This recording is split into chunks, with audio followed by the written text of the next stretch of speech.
السلام علیکم favours, season 4 کے ایپیسوڈ 18 کا آغاز ہو گیا ہے۔ ایپیسوڈ کی طرف آگے بڑھنے سے پہلے پلیز میرا چینل سبسکرائب کریے گا اور بیل آئیکن پہ کلک کریے گا تاکہ ہر آنے والے ایپیسوڈ کی نوٹیفیکیشن آپ کو ملتی رہے۔ تو آج کے ایپیسوڈ کے آغاز میں ارطغرل اس آدمی سے اگلوا چکا ہے۔ دوسری طرف کمانڈر آرس اپنے کمانڈرز کے ساتھ پلاننگ کر رہا ہے کہ ارطغرل سے سعادتین بھی نمٹنے سے قاصر ہے۔ ایک کمانڈر پوچھتا ہے کہ ہم ارطغرل سے کس طرح نمٹیں گے اور کیا اس کو پتا ہے؟ کمانڈر آرس کہتا ہے کہ مجھے شک ہے کہ وہ میرے بارے میں جان چکا ہے، لیکن وہ بظاہر دوستی کرنا چاہ رہا ہے، تو ہم بھی اس کے ساتھ دوستی کریں گے، لیکن ہم پلاننگ پیچھے سے اس پر حملہ کرنے کی کریں گے۔ اگر ہم نے ارطغرل کو ختم کر دیا تو اس کا مطلب ہے کہ تمام ترک ختم ہو گئے، سعادتین بھی اس سے نمٹنے سے قاصر ہے، اور فی الحال سعادتین یہاں سے کونیا جا رہا ہے، اس لیے ہمارے یہاں پہ مضبوط اتحادی کوئی نہیں ہے۔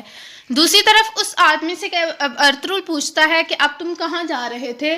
تم نے کمانڈر آرس کو کیا بتایا؟ وہ بتاتا ہے کہ جب میں نے آپ کے بارے میں بتایا تو وہ بہت غصے میں تھا اور اس نے اب مجھے بھیجا ہے۔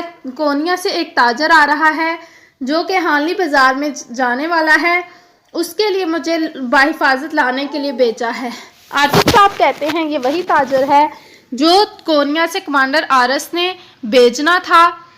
ارطغرل کہتا ہے کہ اس کا مطلب ہے کہ سعادتین کو پیک کی کوئی سازش ہے۔ ہانلی بازار سعادتین کو پیک کمانڈر آرس کو بیچنے والا تھا اور بہادر صاحب کو صرف اس لیے سامنے لایا گیا ہے۔ بمسی کہتا ہے کہ ہر سازش کے پیچھے سعادتین کو پیک نکل رہا ہے۔ آرتک صاحب کہتے ہیں اب ہم اس سے کیسے نمٹیں گے؟ عزیز کہتا ہے کہ یہ میرے حوالے کر دے۔ دوسری طرف سرائے کا منظر شروع ہوتا ہے۔ حائمہ خاتون قبیلے کی دوسری خواتین کے ساتھ مل کر جرگے کے کھانے کا انتظامات کر رہی ہوتی ہیں۔ وہ کھانا چکھتی ہیں اور خواتین کو بتاتی ہیں کہ اس کو تھوڑا اور پکنے دو۔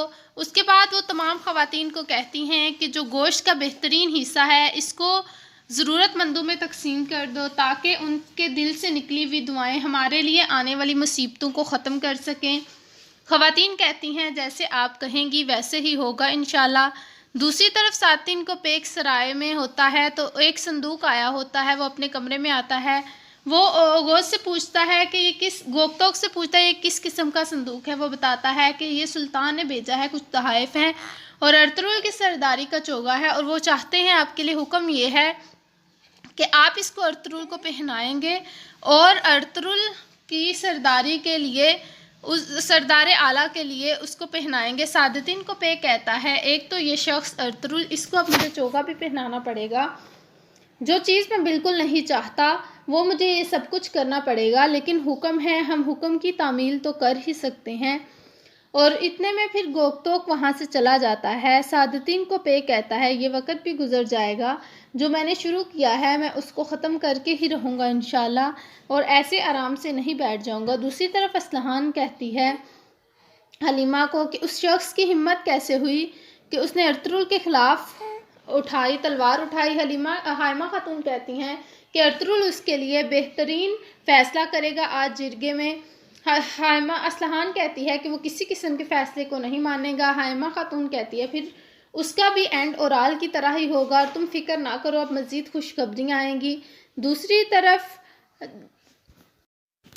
بہادر صاحب کہتے ہیں کہ میں جرگے میں شرکت نہیں کرنا چاہتا، مجھے اجازت دے، میں ارطغرل کا سر تمام اوغوز سرداران کے سامنے اتاروں گا اور میں اس کے سردار اعلیٰ کو نہیں مانتا۔ سعادتین کو پے کہتا ہے کہ تمہیں اس کو ماننا پڑے گا اور تمہیں خود کو بھی سردار بنانا پڑے گا۔ اگر تم جاودار کے سردار نہیں بن سکتے تو میری نظر میں تمہاری کوئی بھی وقت نہیں ہے، تمہیں ارطغرل کا ہاتھ چومنا ہوگا اور اس سے سردار اعلیٰ بھی ماننا ہوگا، اور جو وہ حکم دے گا تمہیں اس کی تعمیل کرنا پڑے گی۔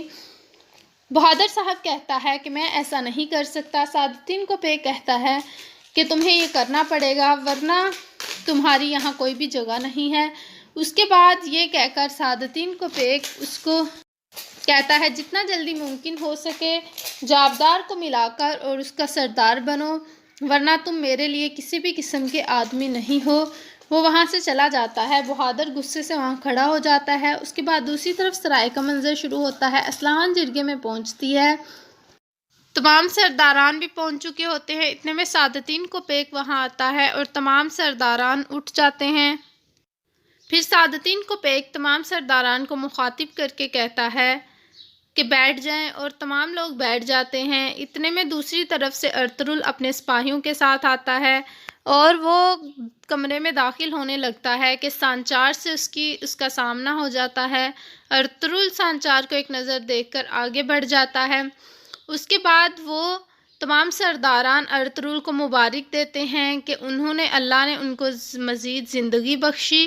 بہادر صاحب بھی کھڑے ہو جاتے ہیں۔ اتنے میں ارطغرل تمام سرداران کو کہتا ہے کہ میں واپس آ چکا ہوں، اب ہمارے بازار کا ماحول پہلے جیسا ہو جائے گا اور سب کچھ پہلے کی طرح ہوگا۔ اتنے میں ساتین کوپیک آگے بڑھتا ہے اور وہ کہتا ہے کہ ہمارے سلطان کو بہت خوشی ہے کہ ارطغرل صاحب لوٹ آئے ہیں، اور انہوں نے اس خوشی کو منانے کے لیے ارطغرل کی سردار اعلیٰ کا چوگا بھیجا ہے، اور جو کہ میں ارطغرل کو اپنی نگرانی میں پہنانے کا حکم دیا ہے۔ اس کے بعد وہ ایک چوگا دیتا ہے اور اس کو ارطغرل کو پہناتا ہے۔ ارطغرل وہ پہن لیتا ہے اور کہتا ہے بہت شکریہ۔ اس کے بعد وہ تلوار، قرآن پاک اور جھنڈا چوم کر دیتا ہے۔ ارطغرل پہن کر کہتا ہے کہ ہمارے سلطان کا بہت شکریہ، میں کوشش کروں گا کہ یہاں پہ جو سب کچھ ہو وہ ریاست کی بھلائی کے لیے ہو، اور ہم یہاں پر ریاست کے لیے ہی کام کر رہے ہیں۔ اس کے بعد وہ تمام سرداران کو مخاطب کر کے کہتا ہے کہ میں آپ سب کو دیکھ کر مجھے یہاں بہت خوشی ہو رہی ہے، اور اس کے علاوہ جو ہمارے بازار پر حملے کر رہے تھے اور جنہوں نے مجھ پر حملہ کیا، اور ان کا اب وقت آنے والا ہے، میں ان کو ختم کر دوں گا۔ اور سب سے پہلے میں سانچار کو بلاتا ہوں جس نے کل اپنے 2 سپاہیوں کے ساتھ میرے سامنے تلوار اٹھائی۔ دوسری طرف قلعے کا منظر شروع ہوتا ہے۔ آرس تمام کماندار کو کہتا ہے کہ آپ لوگوں میں سے آج میں ایک کماندار چنوں گا کیونکہ ہمارا پچھلا کماندار شہید ہو چکا ہے۔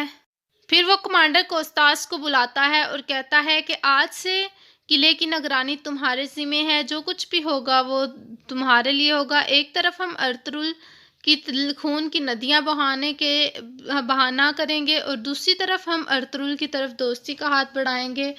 ایک کماندار پوچھتا ہے کہ ہم ارطغرل کو کس طرح سے قابو کریں گے؟ وہ کہتا ہے کہ وہ بھی ہماری طرف بڑھ رہا ہے اور ہمارے خلاف سازشیں کر رہا ہے، تو ہم بھی اسی طرح سے کریں گے، بظاہر ہم دوستی کریں گے۔ دوسری طرف سانچار کو ترگت اور بمسی پکڑ کر لے کر آتے ہیں اور اس کی ٹوپی اتار دیتے ہیں۔ ارطغرل کہتا ہے کہ تم نے کچھ کہنا ہے؟ وہ کہتا ہے کہ میں نے کچھ نہیں کیا۔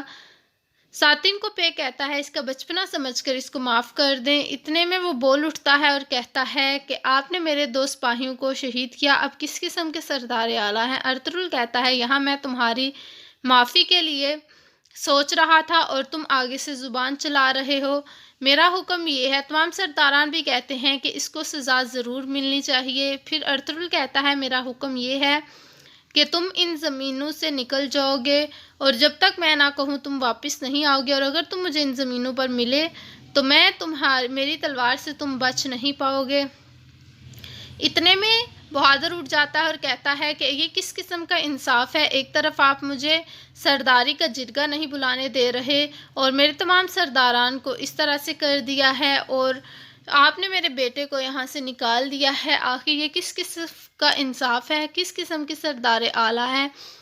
آپ کو ایسا کرنے کا حق کس نے دیا ہے اور کون ہوتے ہیں آپ یہ سب کچھ کرنے کے والے؟ اتنے میں ساتین کو اور یہاں پر اس قسط کا اختتام ہوتا ہے۔ ویڈیو پسند آئے تو لائک کریے گا، کمنٹ کر کے بتائیے گا کیسی لگی آج کی ایپیسوڈ، اور دعاؤں میں یاد رکھیے گا۔ فی امان اللہ۔ اور اگر آپ نے پچھلی ایپیسوڈ نہیں دیکھی تو ڈسکرپشن میں اس کا لنک ہے، پہلے وہ دیکھ لیں، پھر آج والی دیکھیے گا۔